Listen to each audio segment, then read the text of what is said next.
앞으로 몇 편간은 믿음과 행함에 관해서 좀 정확하게 개념을 정리할 필요가 있습니다. 지금 현재 대한민국 기독교와 전세계 기독교가 가장 타락하게 된 큰 원인은 믿음과 행함에 대한 정확한 기준이 없기 때문이고, 행함에 대해서 조금만 강조하면 믿음에 있는 몇 구절을 가지고 행위 구원론자로 치부해 버린다거나, 혹은 행함을 강조하는 이단들이 또 많이 있어요. 그런 이단으로 취급해 버리는 거예요. 그런데 지금 복음주의 기독교, 정통 기독교가 가장 타락하게 된 원인은 사실은 그 믿음과 행함에 대한 정확한 이해가 부족했기 때문이라고 보면 거의 틀림없습니다. 거기에는 실질적으로 종교 개혁자들의 잘못도 좀 있고요. 두 번째는 바울 서신에 대한 이해가 부족할 뿐만 아니라 자의적으로 되었기 때문이죠. 사실 바울 서신에 대한 자의적 해석으로 인한 이단이라 보기는 그렇지만은 거짓 선지자의 출현은요, 이미 초대 교회 때부터 발언된 사실입니다. 초대 교회 때부터 시작되고 있었음을 알 수가 있어요. 그래서 앞으로 제가 며칠간 혹은 앞으로 몇 편 정도는 이 믿음과 행함에 대해서 말씀드리고자 합니다. 오늘은 마태복음 비유 하나로 딱 봐가지고요, 지금 현재 기독교의 구원 교리가 얼마나 잘못되어 있는가를 제가 말씀드릴까 합니다. 여러분, 믿음의 조상이 기독교인들은 누구라 그러죠? 믿음의 조상은 아브라함이라고 다 합니다. 그러면 그 믿음에 대해서 그렇게 강조했던 바울의 서신에 보면 아브라함이 믿음으로 구원을 얻었다라고 되어 있지 않습니까? 그 뒤에 율법의 행위가 아니고, 그 뒤에 모세가 나타나서 율법이 오기 전에 이미 아브라함은 믿음으로 구원에 이르는 길을 보여주었다라고 바울이 주장하고 있죠. 그리고 그 믿음에 대해서 히브리서에서 말씀하였습니다. 그러면 어떤 믿음이었냐? 믿음의 본질이, 여러분이 아브라함의 자손이고 아브라함의 믿음을 가진 사람이라면 아브라함과 동일한 믿음을 가져야 될 거 아닙니까? 그죠? 오늘 어떤 설교, 믿음과 행함에 대한 젊은 목사가 설교라고 해대고 있는데, 아브라함의 그 믿음의 행위가 쉬운 거랍니다. 나 참 기가 막혀가지고 할 말을 잃어버렸어요. 정말 분노가 끝까지 일어나는 겁니다. 여러분, 아브라함의 믿음의 행위가 뭔지 압니까? 히브리서 말에 딱 따르면요, 부활을 믿은 겁니다. 부활을. 죽은 자 가운데서 이삭이 살아난다는 부활. 그래서 이삭이 예수 그리스도의 예표가 되는 거예요. 그래서 아브라함은 부활을 믿고 칼을 이삭의 목에 딱 댈라 할 때 그 행위를 보고 하나님이 내가 네 믿음을 알았다고 합니다. 대한민국 신앙이 내가 믿음이 있다고 쫑알거리는 신앙인 여러분, 아브라함 믿음이 쉽습니까? 100세 때나 받은 아들의 목에 하나님 부활을 준다고 칼을 대기가 여러분 쉽습니까? 그게 믿음입니다. 그게 어디 대먹지 않은 믿음을 가지고 내가 아브라함의 믿음을, 그 조상의 믿음의 조상 아브라함의 믿음을 가졌다고 함부로 씨부리면서 교회를 당깁니까? 그렇기 때문에요, 아브라함이 그런 믿음이 있었기 때문에 세상을 똥같이 보는 거예요. 나그네로 가는 겁니다. 나그네로. 대한민국 교회들은 뭐라 하는지 압니까?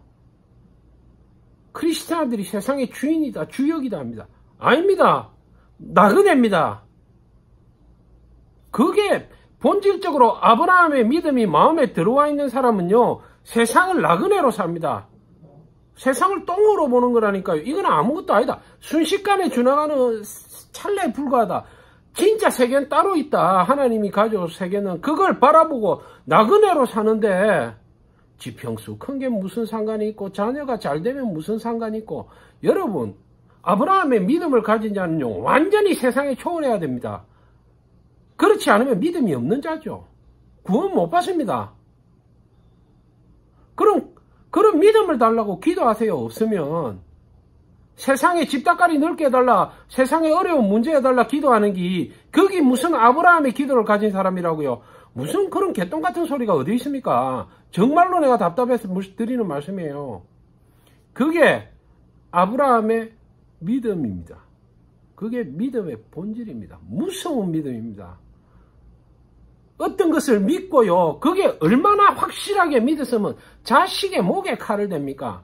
여러분의 삶이 하나님이 죽음을 부활시킨다는 걸 확실히 믿고 영생을 가지고 이 땅에 나타나는 걸 확실히 믿고 사는 사람들입니까? 그러면요, 세상 거 쉽게 버립니다. 율법이요, 쉽게 율법의 요구를 이룹니다. 왜 못 이루는 줄 압니까? 믿음이 없기 때문입니다. 그러면 하나님 앞에 믿음이 없음을 자복하고 회개하고 그 믿음이 날마다 자라나기를 기도해야겠죠. 안 그렇습니까? 그런데 교회만 들어오면 구원받았다, 나는 믿음이 있다, 입으로 시인 쫑알쫑알 해놓고 믿음이 있다,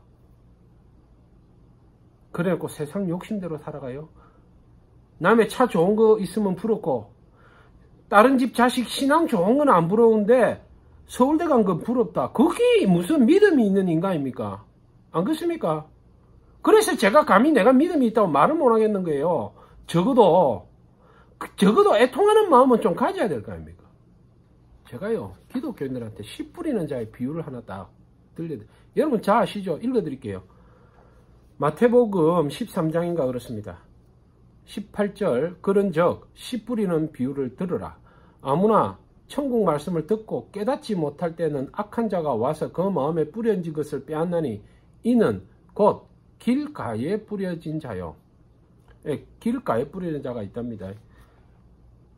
20절, 돌밭에 뿌려졌다는 것은 말씀을 듣고 즉시 기쁨으로 받되 그 속에 뿌리가 없어 잠시 견디다가 말씀으로 말미암아 환난이나 박해가 일어날 때에 곧 넘어지는 자요.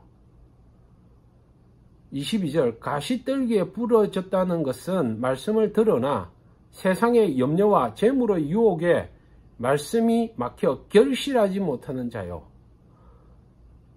마지막 23절, 좋은 땅에 뿌려졌다는 것은 말씀을 듣고 깨닫는 자니 결실하여 어떤 것은 100배, 어떤 것은 60배, 어떤 것은 30배가 됐느니라 하시더라.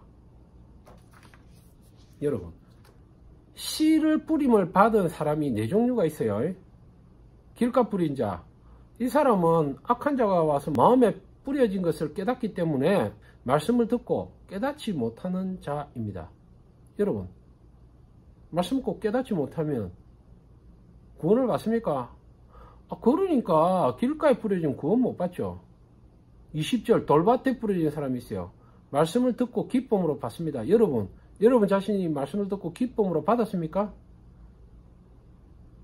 그 속에 뿌리가 없어 잠시 견디다가 환난이나 박해가 일어날 때는 곧 넘어지면 돌밭에 뿌린 자죠. 그럼 구원을 받습니까? 못 받습니다. 돌밭에 뿌려진 자도요, 말씀을 듣고 기쁨으로 받습니다. 여러분이 말씀을 듣고 기쁨으로 받았다고 믿음이 있습니까? 믿음이 있으면 구원을 받잖아요. 돌밭에 뿌려진 사람 기쁨으로 받았지만 믿음이 없기 때문에 환난이나 박해가 일어날 때에 곧 넘어진다 아닙니까? 그러므로 구원 못 받습니다. 말씀을 듣고 마음으로 받아도. 22절, 가시떨기에 떨어진 사람이 있습니다. 그 사람 구원 받습니까? 못 받죠. 하나님의 말씀을 들으나 세상의 염려와 재물의 유혹에 말씀이 막혀 결실하지 못하는 자요. 네. 세상의 염려, 재물의 유혹. 여러분, 저도 여기 딱 걸리 있습니다. 솔직히 말해서 돈 없으면요, 기쁨 다 잃어봅니다. 네? 결제 돌아오는데 호주머니 돈 없으면요, 예수 믿는 기쁨이고 뭐가 없습니다. 그런데 무슨 제가 믿음이 있어서 구원을 받는다고 하나님 앞에 말할 수 있겠어요. 정신들 좀 차리셔야 됩니다. 기독교인들은. 자, 봅시다. 그러면 가시떨기에 뿌려지면 어떻습니까? 구원 받아요? 못 받아요? 못 받죠. 세상 염려와 재물의 유혹에 말씀이 막혀 결실을 못하는데 어떻게 구원을 받습니까? 여러분, 아브라함이 이삭이 부활할 걸 믿고 목에 칼을 댄 사람이에요. 그 정도의 믿음이 믿음이라 하는데 세상 염려와 재물의 유혹에 빠져가지고 거기 눈에 더 좋게 보이고 하나님이 가져올 나라를 갈망하지 않는데 그걸 믿음이 있다 할 수 있습니까? 거기 가시떨기에 뿌려진 것도 안 되죠. 사실은. 마지막입니다. 좋은 땅에 뿌려졌다는 것은 말씀을 듣고 깨닫는 자입니다.